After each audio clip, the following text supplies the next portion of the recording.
way. We wanted to make something big, colorful, and entertaining, and in the right sense of the words. Um, it is an absolute joy today to be speaking with Mikael Hafstrom, the director of Swedish Bloodbath. Thank you so much for the time, Mikael. I really appreciate. Oh, Stockholm Bloodbath. My apologies. Um, or thank you so much for the time. I really appreciate it. Thank you for having me. This film is awesome. It is such a blast from start to finish. What was it that made you want to tell this story? It's I think Swedes have been not been very good at writing their history on film, not as good as the English and also the Americans have. So I talked to my producer and we wanted to do something a historical drama. And Stockholm Bloodbath is a real event that everybody everybody here knows about. Every Swede learns about this in school, and few outside Sweden, whatever, would know anything about it. But we said, yeah, why not? Why not that? Why not Stockholm Bloodbath? That's an excellent excuse to make a historic drama. 500 years ago, it's between the war between the Denmark and Sweden. A lot of wars between Denmark and Sweden through the history. So we talked to our Norwegian writer friend Erland Loe, who is a famous novelist and screenwriter here, and he started, and we built it from there, and it became this this thing. I have to admit, like the film completely caught me by surprise. I mean, certainly with the name Stockholm Bloodbath, it lives up to its name, but it is very funny as well. Like this is I mean, there's a great deal of humor in this particular film. It in some ways it feels like Braveheart, but the humor makes it almost sound like Prince of Thieves and these great epic films. Why was that important to you? I know to bring that in the story as you work that together with the screenwriter. Yeah, no, I think exactly what you say. We just didn't want to make a history lesson here. There's a lot of documentaries you can see about Stockholm Bloodbath, or like more sort of more TV stuff made here that tells the story in a more direct way. We wanted to make something big, colorful, and entertaining, and in the right sense of the word. So I know it had to do with Erland Lewis' special humor, the writer. I mean, he wrote a lot of novels, and he had a special language and a special approach. So when I read the first 10, 15 pages that he created, I realized that this is this is the right approach, I think. It's not just one thing, but life is not just one thing. It's a lot of humor in it. It's a lot of tension. It's a lot of serious, real situations and all of that, but and dramatic situation, violent situation. But to make this sort of to try to integrate all these elements was something we really wanted to do. It works. It works, absolutely works. And it makes the film almost playful at times to balance out the seriousness of the political aspects of that's going on. Well, I wanted to add that to listen to you and other people, which are, North Americans, I think it's quite liberating because you don't have the knowledge about this story or about Nordic history like you would have here. So you see it as you see it with very different eyes than a Swedish or Danish audience will do. And they would be like, oh, but that's not 100% history, and so it's liberating to talk to you and others that live in another part of the world that sort of have no prior knowledge of these things. It's two different audiences. Of course, the film even opens with a great deal of this actually happened, which is such an interesting way to phrase based on a true story. But Yeah, yeah. But yes, no, a lot of this actually happened, and a lot of the characters in the film actually did exist. So that's true, and you know we based most of the characters on people that actually lived and were very much involved in these events. And we created two young sisters. They are a work of fiction that are they are our heroes, and they take us into these events and eventually into the Stockholm Bloodbath in different ways. But besides them, most of the other characters are based on real people. Now you can make you have much bigger free if you make a few years ago, I made a legal drama that was set in the night. It's also based on true stories, and then you have to be really careful because a lot of these people are still alive. There is, you know, you don't want to be sued, you don't want to you don't want to piss people off unnecessarily, and you want to be close to the truth. You know, it was liberating to do something 500 years back because you know you don't have those issues. You can use what you can take a lot of knowledge in, but you can also you have poetic freedom to tell the story how you want to do and also treat these characters in certain ways. But it is very it is very true to what actually happened. You know. Well, I wondered that. Now you would, if I heard you correctly, you said that the main two sisters were are fictional characters that you added because Yeah.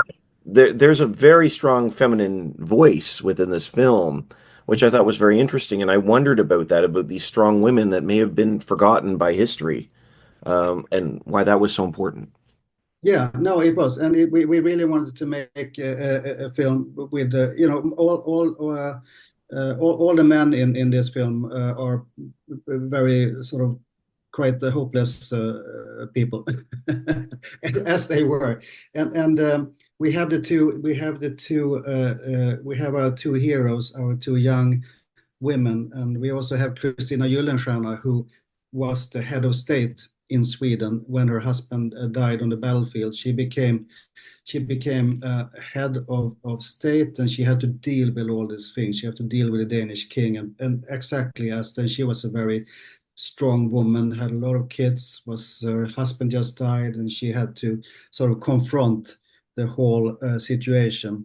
So that was important for us, and that was a choice we made from the beginning to make it from a female perspective. I made a lot of films, you know, and action films or dramas and thrillers, often with men in the leading roles. But so it was nice to shift that. Absolutely. I love the tone. I love the voice. I love the perspective. And I have to ask, I mean, this is just pragmatically, these action scenes are massive scale.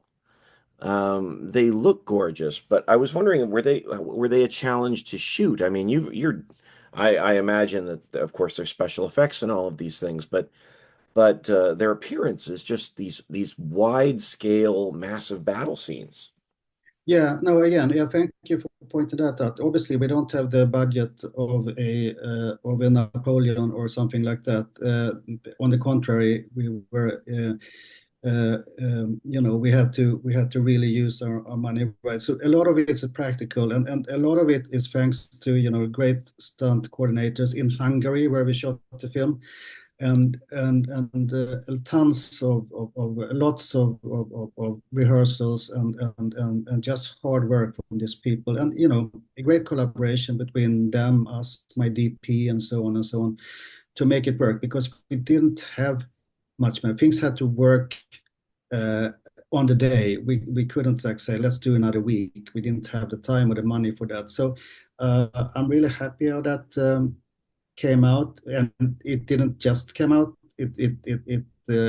People put put a lot of effort in, but I think it's a lot of practical. It's not much visual. There is visual effects shot in the film, but a lot of the things they're talking about are practical, and also that makes it feel more real. I think it feels more organic and all of those things. So. You know, sometimes not having tons of money could be to your advantage. You know, you just have to work a bit harder. You have to you know, not be lazy, and you have to just make sure that everything works like clockwork. I have to admit that I'm a little surprised even to hear you say that it was because of budgetary constraints, because they really are stunning. The choreography is stunning, the sheer scope of them, the amount of extras you're using, the amount of just the whole Yeah. scene are incredible, incredible. Yeah, yeah, no, thank you. I mean, again, we shot in Hungary, which have a great. I made quite a few films in Hungary, and as you may know, it's a very popular place to shoot, also for Americans and so on, because they have for many years now they have a great infrastructure for filmmaking. They have great crews and all of that. They have a tax rebate that studios and producers like, but they are very hardworking and they have a great sense for what they're doing and experience now because again they've been doing it for a long time. So that was the right place to do it. You had mentioned earlier on too about the differences in reactions, and I was wondering about that is, people in Sweden and Denmark, their reactions to the film as opposed to those of us in North America.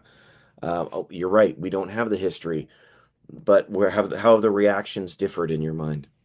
No, I think look, I don't have so much to compare with because of the American.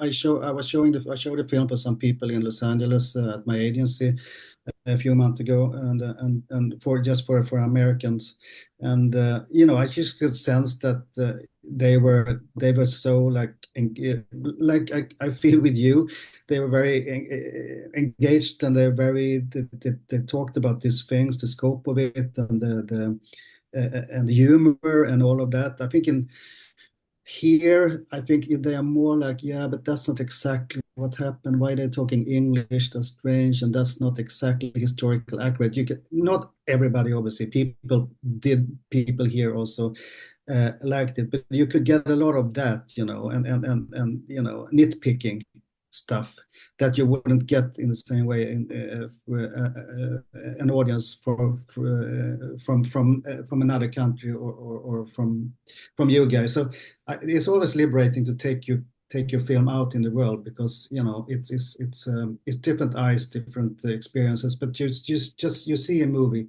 and if the movie works, it works, but you don't have um, all this stuff in the background, and that could be quite annoying at times. Absolutely, absolutely.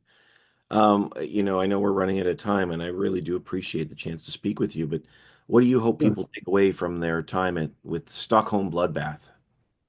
I made a film because it's such a big historical event here. I always wanted to make a historic drama like that, but and the female driven action thriller drama, with real elements of history, but also, with also humor and there is a lot of quite tense and challenging moments there, and also that not much have happened in 500 years when it comes to